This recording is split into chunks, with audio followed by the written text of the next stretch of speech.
मैं थोड़े तो एक प्रश्न पूछ सकती हूँ? हाँ बिल्कुल, पूछो की पूछना। कि अपनी सिक्ख्या दूसरिਆਂ ਦੇ ਕੰਮ ਆਉਂਦੀ है? हाँ बिल्कुल, अपनी सिक्ख्या कई तरह दूसरे ਦੇ ਕੰਮ ਆਉਂਦੀ है। कि पढ़े लिखे ਤੇ ਕਾਬਿਲ ਲੋਕ ਦੇਸ਼ ਦੀ ਤਰੱਕੀ ਦੇ ਵਿੱਚ ਮਦਦ ਕਰਦੇ ਆ?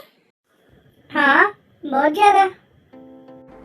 ਬੇਟਾ ਆਪਾਂ ਇਹਨਾਂ ਬੱਚਿਆਂ ਦੀਆਂ ਗੱਲਾਂ ਸੁਣੀਆਂ ਤੇ ਆਪਾਂ ਨੂੰ ਪਤਾ ਲੱਗ ਗਿਆ ਕਿ ਪੜ੍ਹੇ ਲਿਖੇ ਤੇ ਕੁਸ਼ਲ ਲੋਕ ਜਿਹੜੇ ਆ ਉਹ ਦੇਸ਼ ਦੇ ਵਿਕਾਸ ਲਈ ਸਹਾਇਕ ਹੁੰਦੇ ਹਨ। ਬੇਟਾ ਤੁਹਾਡੇ ਅਰਥ ਸ਼ਾਸਤਰ ਦਾ ਅਗਲਾ ਲੈਸਨ ਹੈ ਹਿਊਮਨ ਰਿਸੋਰਸਿਸ ਯਾਨੀ ਕਿ ਮਨੁੱਖੀ ਸੰਸਾਧਨ। ਇਹਦੇ ਵਿੱਚ ਆਪਾਂ ਡਿਟੇਲ ਨਾਲ ਦੇਖਾਂਗੇ ਵੀ ਮਨੁੱਖੀ ਸੰਸਾਧਨ ਕੀ ਹੁੰਦੇ ਆ ਤੇ ਆਪਣੇ ਦੇਸ਼ ਲਈ ਕਿੰਨੇ ਕੁ ਲਾਹੇਵੰਦ ਹੁੰਦੇ ਆ। ਬੇਟਾ ਭਾਰਤ ਵਿੱਚ ਜਿਹੜੀ ਜਨਸੰਖਿਆ ਹੈ ਉਹ ਚੀਨ ਤੋਂ ਬਾਅਦ ਦੂਸਰੇ ਨੰਬਰ 'ਤੇ ਹੈ। 2011 ਦੀ ਜਨਗਣਨਾ ਜਿਹੜੀ ਹੋਈ ਸੀ ਉਹਦੇ ਮੁਤਾਬਕ ਭਾਰਤ ਦੀ ਜਨਸੰਖਿਆ ਲਗਭਗ 121 ਕਰੋੜ ਹੈ। ਭਾਰਤ ਵਿੱਚ ਕਾਫੀ ਦਹਾਕਿਆਂ ਤੱਕ ਜ਼ਿਆਦਾ ਜਨਸੰਖਿਆ ਨੂੰ ਪੂੰਜੀ ਦੀ ਬਜਾਏ ਜ਼ਿੰਮੇਵਾਰੀ ਸਮਝਿਆ ਜਾਂਦਾ ਰਿਹਾ ਹੈ, ਪਰੰਤੂ ਇਹ ਜ਼ਰੂਰੀ ਨਹੀਂ ਕਿ ਇਹ ਸਿਰਫ ਜ਼ਿੰਮੇਵਾਰੀ ਹੈ। ਬੇਟਾ ਤੁਹਾਨੂੰ ਪਤਾ ਹੈ ਇਸ ਪਾਠ ਦੁਆਰਾ ਇਹ ਪੜ੍ਹਿਆ ਜਾਵੇਗਾ ਕਿ ਕਿਵੇਂ ਇੱਕ ਦੇਸ਼ ਦੀ ਜਨਸੰਖਿਆ ਉਸਦੀ ਪੂੰਜੀ ਬਣ ਸਕਦੀ ਹੈ, ਵੈਲਥ ਬਣ ਸਕਦੀ ਹੈ। ਬੇਟਾ ਤੁਹਾਨੂੰ ਪਤਾ ਸਾਧਨ ਕਿਸ ਨੂੰ ਕਹਿੰਦੇ ਹੈ? ਇੱਕ ਰਾਸ਼ਟਰ, ਸੰਸਥਾ ਜਾਂ ਵਿਅਕਤੀ ਦੁਆਰਾ ਆਪਣੀ ਆਮਦਨ ਵਿੱਚ ਵਾਧਾ ਕਰਨ ਦੇ ਉਪਾਅ ਜਾਂ ਜੋ ਵੀ ਉਪਰਾਲਾ ਕੀਤਾ ਜਾਂਦਾ ਉਸ ਨੂੰ ਸਾਧਨ ਕਹਿੰਦੇ ਆ। ਹੁਣ ਕਈ ਸਾਧਨ ਆਪਾਂ ਦੇਖਿਆ ਜਿਵੇਂ ਹਵਾ, ਖਣਿਜ ਪਦਾਰਥ, ਮਿੱਟੀ, ਪਾਣੀ, ਇਹ ਸਾਰੇ ਕੁਦਰਤੀ ਦੇਣ ਹੈ। ਇਹ ਸਾਧਨ ਮਨੁੱਖੀ ਲੋੜਾਂ ਨੂੰ ਪੂਰਾ ਕਰਕੇ ਉਹਨਾਂ ਨੂੰ ਸੰਤੁਸ਼ਟ ਕਰਦੇ ਆ ਤੇ ਇਸ ਕਰਕੇ ਇਹਨਾਂ ਨੂੰ ਆਪਾਂ ਕੁਦਰਤੀ ਸਾਧਨ ਕਹਿੰਦੇ ਹਾਂ। ਦੇਸ਼ ਦੀ ਜਨਸੰਖਿਆ ਦਾ ਆਕਾਰ, ਇਸ ਦੀ ਕੁਸ਼ਲਤਾ, ਵਿਦਿਅਕ ਗੁਣ, ਉਤਪਾਦਕਤਾ ਆਦਿ ਮਨੁੱਖੀ ਸਾਧਨ ਕਹਾਉਂਦੇ ਹਨ। ਮਨੁੱਖੀ ਸਾਧਨ ਬਹੁਤ ਜ਼ਿਆਦਾ ਮਹੱਤਵਪੂਰਨ ਸਾਧਨ ਹਨ ਕਿਉਂਕਿ ਇਹ ਕੁਦਰਤੀ ਸਾਧਨਾਂ ਨੂੰ ਹੋਰ ਜ਼ਿਆਦਾ ਉਪਯੋਗੀ ਬਣਾ ਦਿੰਦੇ ਹਨ। ਜਿਸ ਦੇਸ਼ ਕੋਲ ਜ਼ਿਆਦਾ ਪੜ੍ਹੇ ਲਿਖੇ ਅਤੇ ਕੁਸ਼ਲ ਲੋਕ ਹੋਣਗੇ, ਐਫੀਸ਼ੀਐਂਟ ਲੋਕ ਹੋਣਗੇ, ਉਹ ਦੇਸ਼ ਕੁਦਰਤੀ ਸਾਧਨਾਂ ਦੀ ਸਹੀ ਵਰਤੋਂ ਨਾਲ ਉਤਪਾਦਨ ਕਰ ਸਕਦਾ ਹੈ। ਸੰਸਾਰ ਦੇ ਕਈ ਵਿਕਾਸਸ਼ੀਲ ਅਤੇ ਘੱਟ ਵਿਕਸਿਤ ਦੇਸ਼ ਆਰਥਿਕ ਪੱਖੋਂ ਘੱਟ ਵਿਕਸਿਤ ਹਨ। ਇਸ ਕਰਕੇ ਨਹੀਂ ਕਿ ਉਹਨਾਂ ਕੋਲ ਕੁਦਰਤੀ ਸਾਧਨਾਂ ਦੀ ਕਮੀ ਹੈ, ਬਲਕਿ ਇਸ ਕਰਕੇ ਕਿ ਉਹਨਾਂ ਕੋਲ ਗੁਣਵਾਨ ਮਨੁੱਖੀ ਸਾਧਨਾਂ ਦੀ ਘਾਟ ਹੈ। ਕਿਸੇ ਵੀ ਦੇਸ਼ ਦੇ ਕੰਮ ਕਰਨ ਵਾਲੇ ਉਹ ਲੋਕ ਜਿਹੜੇ ਆਪਣੀ ਵਰਤਮਾਨ ਉਤਪਾਦਨ ਕੁਸ਼ਲਤਾ ਅਤੇ ਯੋਗਤਾ, ਯਾਨੀ ਉਹ ਉਹਨਾਂ ਵਿੱਚ ਹੁਣ ਕੁਸ਼ਲਤਾ ਹੈਗੀ ਅਤੇ ਯੋਗਤਾ, ਉਸ ਨਾਲ ਕੁੱਲ ਰਾਸ਼ਟਰੀ ਉਤਪਾਦਨ ਦੀ ਸਿਰਜਣਾ ਵਿੱਚ ਅਹਿਮ ਹਿੱਸਾ ਪਾਉਂਦੇ ਹਨ। ਯਾਨੀ ਜੋ ਰਾਸ਼ਟਰੀ ਉਤਪਾਦਨ ਉਹ ਕਰਦੇ ਆ ਉਸ ਨੂੰ ਆਪਾਂ ਮਨੁੱਖੀ ਸੰਸਾਧਨ ਕਹਿੰਦੇ ਹਾਂ। ਜਦੋਂ ਵਰਤਮਾਨ ਮਨੁੱਖੀ ਸੰਸਾਧਨ ਨੂੰ ਹੋਰ ਜ਼ਿਆਦਾ ਸਿੱਖਿਆ ਪ੍ਰਦਾਨ ਕਰਕੇ ਅਤੇ ਚੰਗੀ ਸਿਹਤ ਰਾਹੀਂ ਵਿਕਸਿਤ ਕੀਤਾ ਜਾਂਦਾ ਹੈ ਤਾਂ ਇਸ ਨੂੰ ਮਨੁੱਖੀ ਪੂੰਜੀ ਨਿਰਮਾਣ ਕਹਿੰਦੇ ਹਨ। ਯਾਨੀ ਐਜੂਕੇਸ਼ਨ ਅਤੇ ਹੈਲਥ ਦੇ ਨਾਲ ਹਿਊਮਨ ਐਸੈਟ ਬਣਦੀ ਹੈ, ਮਨੁੱਖੀ ਪੂੰਜੀ ਨਿਰਮਾਣ ਬਣਦਾ ਹੈ। ਇਸ ਤਰ੍ਹਾਂ ਜਦੋਂ ਮਨੁੱਖੀ ਸੰਸਾਧਨ ਵਿੱਚ ਸਿੱਖਿਆ, ਸਿਖਲਾਈ ਅਤੇ ਸੇਵਾਵਾਂ ਦੇ ਰੂਪ ਵਿੱਚ ਨਿਵੇਸ਼ ਕੀਤਾ ਜਾਂਦਾ ਹੈ ਤਾਂ ਮਨੁੱਖੀ ਪੂੰਜੀ ਬਣਦੀ ਹੈ। ਇਹ ਮਨੁੱਖੀ ਪੂੰਜੀ ਦੇਸ਼ ਦੇ ਕੁੱਲ ਰਾਸ਼ਟਰੀ ਉਤਪਾਦ ਯਾਨੀ ਗ੍ਰੋਸ ਨੈਸ਼ਨਲ ਪ੍ਰੋਡਕਟ, ਜਿਸ ਨੂੰ ਆਪਾਂ GNP ਕਹਿੰਦੇ ਹਾਂ, ਉਸ ਨੂੰ ਵਧਾਉਂਦੀ ਹੈ, ਜਿਸ ਨਾਲ ਦੇਸ਼ ਦਾ ਆਰਥਿਕ ਵਿਕਾਸ ਹੁੰਦਾ ਹੈ। ਜ਼ਿਆਦਾ ਸਿੱਖਿਆ ਅਤੇ ਬਿਹਤਰ ਸਿਖਲਾਈ ਵਾਲੇ ਲੋਕਾਂ ਵੱਲੋਂ ਕੀਤੀ ਉੱਚ ਉਤਪਾਦਕਤਾ ਦੇ ਕਾਰਨ ਮਨੁੱਖੀ ਪੂੰਜੀ ਵਿੱਚ ਨਿਵੇਸ਼ ਜ਼ਿਆਦਾ ਆਮਦਨ ਦੇ ਰੂਪ ਵਿੱਚ ਮੁਨਾਫਾ ਦਿੰਦਾ ਹੈ। ਭਾਰਤ ਦੀ ਜਿਹੜੀ ਹਰੀ ਕ੍ਰਾਂਤੀ ਹੋਈ ਬੇਟੇ, ਉਹ ਇਸ ਦੀ ਇੱਕ ਉਦਾਹਰਨ ਹੈ ਕਿ ਕਿਸ ਪ੍ਰਕਾਰ ਗਿਆਨ ਅਤੇ ਬਿਹਤਰ ਉਤਪਾਦਨ ਤਕਨੀਕਾਂ ਦੀ ਵਰਤੋਂ ਨਾਲ ਘੱਟ ਜ਼ਮੀਨੀ ਸੰਸਾਧਨ ਜਿਹੜੇ ਆਪਣੀ ਭੂਮੀ ਘੱਟ ਵੀ ਹੋਵੇ ਫਿਰ ਵੀ ਉਤਪਾਦਕਤਾ ਵਿੱਚ, ਪ੍ਰੋਡਕਟੀਵਿਟੀ ਵਿੱਚ ਤੇਜ਼ੀ ਨਾਲ ਵਾਧਾ ਕੀਤਾ ਜਾ ਸਕਦਾ ਜਾਂ ਵਾਧਾ ਲਿਆਂਦਾ ਜਾ ਸਕਦਾ। ਜ਼ਿਆਦਾ ਪੜ੍ਹੀ ਲਿਖੀ ਜਾਂ ਚੰਗੀ ਸਿਹਤਮੰਦ ਜਨਸੰਖਿਆ ਦਾ ਲਾਭ ਉਹਨਾਂ ਲੋਕਾਂ ਤੱਕ ਵੀ ਪਹੁੰਚਦਾ ਹੈ ਜੋ ਆਪ ਸਿੱਧੇ ਤੌਰ 'ਤੇ ਓਨੇ ਪੜ੍ਹੇ ਲਿਖੇ ਨਹੀਂ ਹੁੰਦੇ ਹਨ ਜਾਂ ਜਿਨ੍ਹਾਂ ਦੀ ਸਿਹਤ ਚੰਗੀ ਨਹੀਂ ਹੁੰਦੀ ਹੈ। ਮਨੁੱਖੀ ਪੂੰਜੀ ਬਾਕੀ ਸਾਧਨਾਂ ਜਿਵੇਂ ਕਿ ਭੂਮੀ ਅਤੇ ਭੌਤਿਕ ਪੂੰਜੀ ਜਿਹੜੀਆਂ ਕਿ ਆਪਣੇ ਆਪ ਪ੍ਰਯੋਗ ਨਹੀਂ ਕੀਤੀਆਂ ਜਾ ਸਕਦੀਆਂ ਨਾਲੋਂ ਉੱਤਮ ਹੈ। ਕਿਹੜੀ ਪੂੰਜੀ ਉੱਤਮ ਹੈ? ਮਨੁੱਖੀ ਪੂੰਜੀ। ਮਨੁੱਖੀ ਸਾਧਨ ਹੀ ਭੂਮੀ ਅਤੇ ਭੌਤਿਕ ਪੂੰਜੀ ਦਾ ਪ੍ਰਯੋਗ ਕਰ ਸਕਦਾ ਹੈ। ਇਸ ਕਰਕੇ ਜ਼ਿਆਦਾ ਜਨਸੰਖਿਆ ਜ਼ਿੰਮੇਵਾਰੀ ਨਹੀਂ ਹੈ। ਮਨੁੱਖੀ ਪੂੰਜੀ ਦੇ ਵਿੱਚ ਨਿਵੇਸ਼ ਕਰਕੇ ਜ਼ਿਆਦਾ ਜਨਸੰਖਿਆ ਨੂੰ ਇੱਕ ਉਤਪਾਦਕ ਪਰਿਸੰਪਤੀ ਵਿੱਚ ਬਦਲਿਆ ਜਾ ਸਕਦਾ ਹੈ, ਜਿਵੇਂ ਕਿ ਮਨੁੱਖੀ ਸਾਧਨਾਂ ਨੂੰ ਸਿੱਖਿਆ ਅਤੇ ਸਿਹਤ ਸੇਵਾਵਾਂ ਪ੍ਰਦਾਨ ਕਰਕੇ ਉਦਯੋਗ ਅਤੇ ਖੇਤੀਬਾੜੀ ਦੇ ਮਜ਼ਦੂਰਾਂ ਨੂੰ ਆਧੁਨਿਕ ਤਕਨੀਕਾਂ ਦੇ ਪ੍ਰਯੋਗ ਦੀ ਸਿਖਲਾਈ ਦੇਣ ਆਦਿ 'ਤੇ ਖਰਚ ਕਰਕੇ ਵੱਧ ਉਤਪਾਦਨ ਨਾਲ ਦੇਸ਼ ਦਾ ਵੱਧ ਵਿਕਾਸ ਕੀਤਾ ਜਾ ਸਕਦਾ ਹੈ। ਆਓ ਹੁਣ ਆਪਾਂ ਤੁਹਾਡੀ ਪਾਠ ਪੁਸਤਕ ਵਿੱਚ ਦਿੱਤੀਆਂ ਹੋਈਆਂ 2 ਉਦਾਹਰਨਾਂ ਨਾਲ ਦੇਖੀਏ ਕਿ ਕਿਵੇਂ ਸਪਸ਼ਟ ਕੀਤਾ ਜਾ ਸਕਦਾ ਹੈ ਕਿ ਕਿਵੇਂ ਲੋਕ ਵਧੀਆ ਉਤਪਾਦਕ ਸਾਧਨ ਬਣਨ ਦੀ ਕੋਸ਼ਿਸ਼ ਕਰ ਸਕਦੇ ਹਨ। ਮਨਦੀਪ ਅਤੇ ਗੁਰਪ੍ਰੀਤ ਇੱਕ ਪਿੰਡ ਵਿੱਚ ਰਹਿੰਦੇ ਹਨ। ਮਨਦੀਪ ਦੇ ਪਿਤਾ ਚੌਧਰੀ ਸੰਤ ਸਿੰਘ ਦੇ ਖੇਤਾਂ ਵਿੱਚ ਕੰਮ ਕਰਦੇ ਹਨ। ਉਸ ਦੀ ਮਾਤਾ ਘਰ ਦਾ ਕੰਮਕਾਜ ਦੇਖਦੀ ਹੈ ਅਤੇ ਮਨਦੀਪ ਤੇ ਉਸ ਦੀ ਛੋਟੀ ਭੈਣ ਹਰਪ੍ਰੀਤ ਦਾ ਧਿਆਨ ਵੀ ਰੱਖਦੀ ਹੈ। ਮਨਦੀਪ ਦੇ ਮਾਤਾ ਪਿਤਾ ਚਾਹੁੰਦੇ ਹਨ ਕਿ ਉਹ ਉੱਚ ਸਿੱਖਿਆ ਪ੍ਰਾਪਤ ਕਰੇ ਅਤੇ ਕੋਈ ਰੋਜ਼ਗਾਰ ਸ਼ੁਰੂ ਕਰੇ। ਉਹਨਾਂ ਨੇ ਉਸ ਨੂੰ ਪਿੰਡ ਦੇ ਸਕੂਲ ਵਿੱਚ ਦਾਖਲ ਕਰਵਾ ਦਿੱਤਾ। ਹੁਸ਼ਿਆਰ ਹੋਣ ਕਾਰਨ ਮਨਦੀਪ ਨੇ ਸੀਨੀਅਰ ਸੈਕੰਡਰੀ ਸਿੱਖਿਆ ਚੰਗੇ ਅੰਕਾਂ ਨਾਲ ਪਾਸ ਕਰ ਲਈ। ਉਸਨੇ ਆਪਣੀ ਭੈਣ ਨੂੰ ਵੀ ਸਕੂਲ ਵਿੱਚ ਦਾਖਲ ਕਰਵਾਇਆ। ਮਨਦੀਪ ਦੇ ਘਰ ਦੀ ਆਰਥਿਕ ਹਾਲਤ ਚੰਗੀ ਨਾ ਹੋਣ ਕਰਕੇ ਉਸ ਦੇ ਪਿਤਾ ਨੇ ਉਸ ਨੂੰ 1 ਸਾਲ ਦਾ ਕਿੱਤਾ ਮੁਖੀ ਕੰਪਿਊਟਰ ਕੋਰਸ ਕਰਵਾਉਣ ਲਈ ਕਰਜ਼ਾ ਲੈ ਲਿਆ। ਕੋਰਸ ਖਤਮ ਹੋਣ ਤੋਂ ਬਾਅਦ ਮਨਦੀਪ ਨੂੰ ਇੱਕ ਨਿੱਜੀ ਕੰਪਨੀ ਵਿੱਚ ਚੰਗੀ ਨੌਕਰੀ ਮਿਲ ਗਈ। ਉਸਨੇ ਆਪਣੀ ਤਨਖਾਹ ਵਿੱਚੋਂ ਪਿਤਾ ਦੁਆਰਾ ਆਪਣੀ ਪੜ੍ਹਾਈ ਲਈ ਲਿਆ ਗਿਆ ਕਰਜ਼ਾ ਵੀ ਵਾਪਸ ਕਰ ਦਿੱਤਾ। ਉਸਨੇ ਆਪਣੀ ਭੈਣ ਨੂੰ ਉਚੇਰੀ ਸਿੱਖਿਆ ਲਈ ਪ੍ਰੇਰਿਤ ਕੀਤਾ ਅਤੇ ਡਾਕਟਰ ਬਣਨ ਦੀ ਲੋੜੀਂਦੀ ਪੜ੍ਹਾਈ ਸੰਬੰਧੀ ਵਿੱਤੀ ਸਹਾਇਤਾ ਵੀ ਦਿੱਤੀ। ਹੁਣ ਆਪਾਂ ਦੂਜੀ ਉਦਾਹਰਣ ਗੁਰਪ੍ਰੀਤ ਦੀ ਲੈਂਦੇ ਹਾਂ। ਗੁਰਪ੍ਰੀਤ ਦੇ ਪਿਤਾ ਵੀ ਇੱਕ ਖੇਤ ਮਜ਼ਦੂਰ ਹਨ, ਪਰ ਜਦੋਂ ਗੁਰਪ੍ਰੀਤ 4 ਸਾਲ ਦਾ ਸੀ ਤਾਂ ਉਸ ਦੇ ਪਿਤਾ ਗੁਜ਼ਰ ਗਏ। ਪਿਤਾ ਦੀ ਮੌਤ ਤੋਂ ਬਾਅਦ ਘਰ ਦਾ ਗੁਜ਼ਾਰਾ ਚਲਾਉਣ ਲਈ ਉਸ ਦੀ ਮਾਤਾ ਨੇ ਖੇਤਾਂ ਵਿੱਚ ਕੰਮ ਕਰਨਾ ਸ਼ੁਰੂ ਕਰ ਦਿੱਤਾ। ਗੁਰਪ੍ਰੀਤ ਆਪਣੇ ਘਰ ਦੇ ਕੰਮ ਦੀ ਅਤੇ ਆਪਣੇ ਛੋਟੇ ਭਰਾ ਜੀਤੂ ਦੀ ਦੇਖਭਾਲ ਕਰਕੇ ਆਪਣੀ ਮਾਤਾ ਦੀ ਸਹਾਇਤਾ ਕਰਦਾ ਹੈ। ਅਜਿਹੇ ਹਾਲਾਤਾਂ ਅਤੇ ਗਰੀਬ ਹੋਣ ਕਰਕੇ ਉਹ ਕਦੇ ਵੀ ਸਕੂਲ ਨਹੀਂ ਜਾ ਸਕਿਆ। So sad.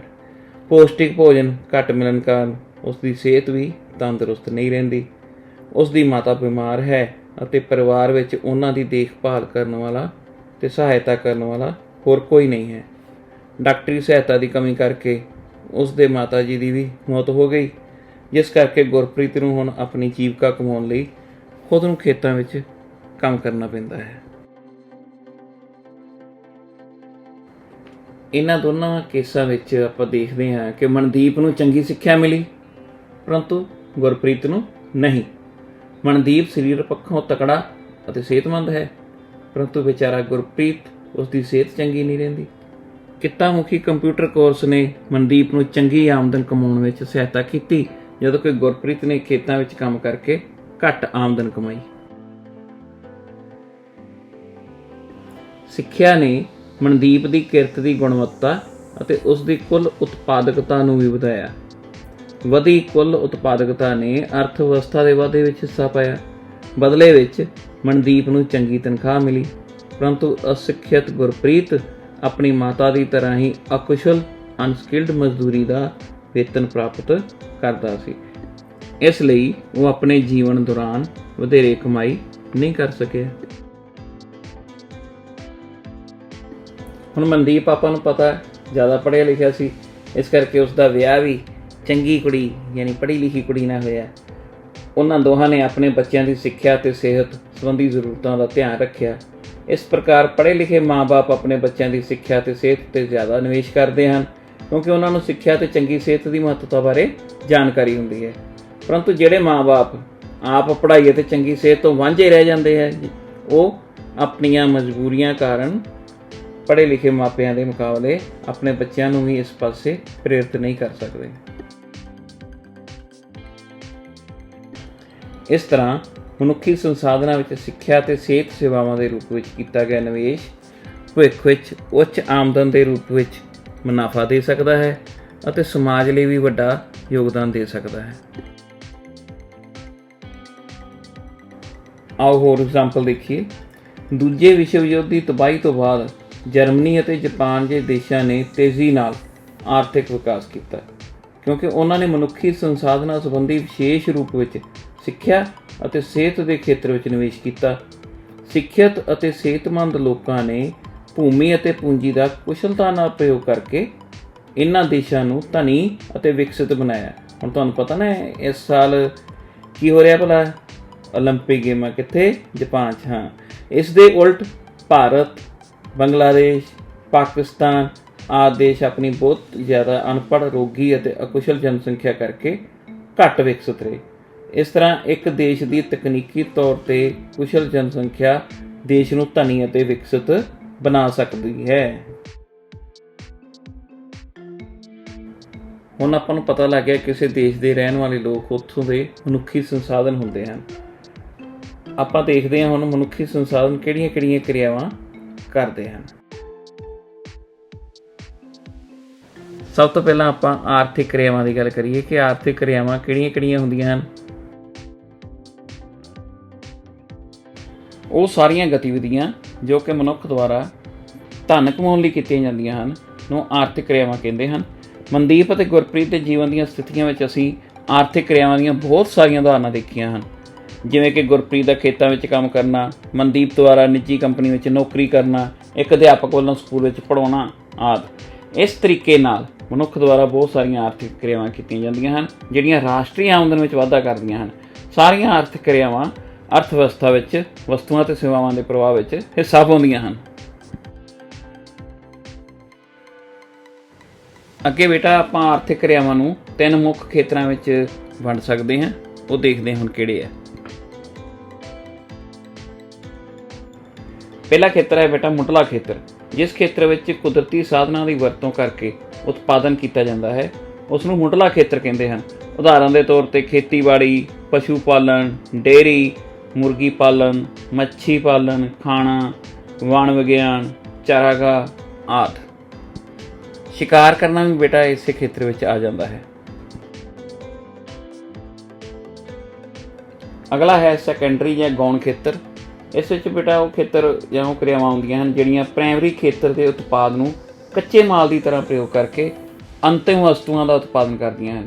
एंड प्रोडक्शन होंदियां जिवें कि गन्ने का गुड़ बनाउणा, कपाह तो कपड़ा बनाउणा आदि क्रियावां। अगे है बेटे टर्शरी सैक्टर ਜਾਂ सेवा खेत्र। इस खेत्र ਵਿੱਚ ਉਹ ਸੇਵਾਵਾਂ ਅਤੇ ਕਿੱਤੇ ਆਉਂਦੇ ਹਨ ਜਿਹੜੇ ਕਿ ਮੁੱਢਲੇ ਅਤੇ ਗੌਣ ਖੇਤਰ ਦੀਆਂ ਕਿਰਿਆਵਾਂ ਦੀ ਸਹਾਇਤਾ ਲਈ ਜ਼ਰੂਰੀ ਹਨ, ਜਿਵੇਂ ਕਿ ਵਪਾਰ ਹੋ ਗਿਆ, ਆਵਾਜਾਈ, ਸੰਚਾਰ, ਬੈਂਕਿੰਗ, ਬੀਮਾ, ਸਿਹਤ, ਸਿੱਖਿਆ, ਸੈਰ ਸਪਾਟਾ ਆਦਿ। ਇਸ ਖੇਤਰ ਦੀਆਂ ਕਿਰਿਆਵਾਂ ਵਸਤੂਆਂ ਦੇ ਉਤਪਾਦਨ ਵਿੱਚ ਸਹਾਇਤਾ ਕਰਦੀਆਂ।